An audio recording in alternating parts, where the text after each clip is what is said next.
നമ്മുടെ ജീവിതത്തിൽ നേരിടുന്ന പ്രതിസന്ധികളെ തരണം ചെയ്യുവാൻ കർത്താവ്. ഇരുൾ അടഞ്ഞ വഴികളിൽ തിരുനാളമാകുവാൻ ഇന്നത്തെ ചിന്ത. ദൈവത്തിന് സ്തോത്രം. ഇന്നത്തെ ചിന്തയിലേക്ക് എല്ലാ പ്രിയപ്പെട്ടവരെയും ഹൃദയംഗമായി സ്വാഗതം ചെയ്യുന്നു. പ്രതിദിന ധ്യാനത്തിൽ ഇന്നത്തെ ധ്യാനഭാഗം ദാനിയേൽ പ്രവാചകന്റെ പുസ്തകം 6-ാം അധ്യായമാണല്ലോ. ഏതൊരു കുട്ടിക്കും, ഏതൊരു സൺഡേ സ്കൂൾ കുട്ടിക്കും മനഃപ്പാഠമായൊരു ചരിത്രഭാഗമാണ് ദാനിയേലിനെ സംബന്ധിച്ച് സിംഹക്കുഴിയിൽ നിന്ന് ദൈവം തന്നെ വിടുവിക്കുന്ന ചരിത്രം.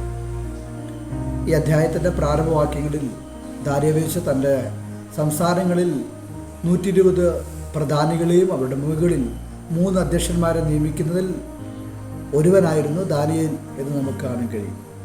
ദാനിയേൽ കുറ്റമറ്റ വ്യക്തിയും വിശ്വസ്തനും തന്നിൽ യാതൊരു കുറ്റവും കാണാതെ വണ്ണം ദൈവത്തിൻ്റെ മുമ്പാകെ, രാജകീയ മുമ്പാകെയും ആത്മസംബന്ധമായും തൻ്റെ ജോലിയോടുള്ള ബന്ധത്തിലും തൻ്റെ ഉത്തരവാദിത്തത്തോടുള്ള ബന്ധത്തിലും വിശ്വസ്തനായിരുന്നു എന്ന് നമുക്ക് കാണാൻ കഴിയും.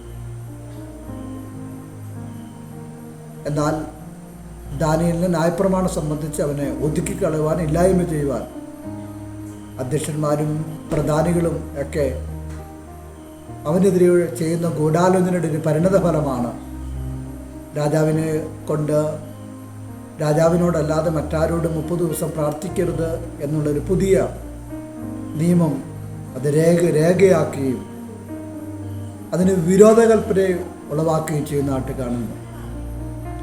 30 ദിവസം രാജാവിനോട് പ്രാർത്ഥിച്ചില്ലെങ്കിൽ സിംഹങ്ങളുടെ ഗുഹയിൽ ഇട്ടുകളയണം എന്നുള്ളതാണ് വിരോധകൽപ്പന. എന്നാൽ പ്രാർത്ഥിക്കുന്ന ഭക്തന് തൻ്റെ പ്രാർത്ഥന രാജാവിനോടല്ല ദൈവത്തോടാണ് പ്രാർത്ഥിക്കേണ്ടത് എന്ന പ്രമാണം ലഭിച്ച ദാനിയേൽ തൻ മുമ്പ് ചെയ്തു വരുന്നത് പോലെ ദിവസം പ്രതി മുട്ടുമടക്കി സ്വർഗത്തിലെ ദൈവത്തോട് പ്രാർത്ഥനയും അഭയാചനയും കഴിച്ച് സ്തോത്രം ചെയ്തു പോരുന്നതായിട്ട് കാണാൻ കഴിയും. എന്നാൽ ഇത് പ്രതിരോധി കണ്ട് രാജാവിനെ ഉണർത്തുകയും ദാനിയേലിനെ രാജകൽപ്പന പ്രകാരം സിംഹങ്ങളുടെ ഗുഹയിൽ ഇട്ടുകളഞ്ഞു.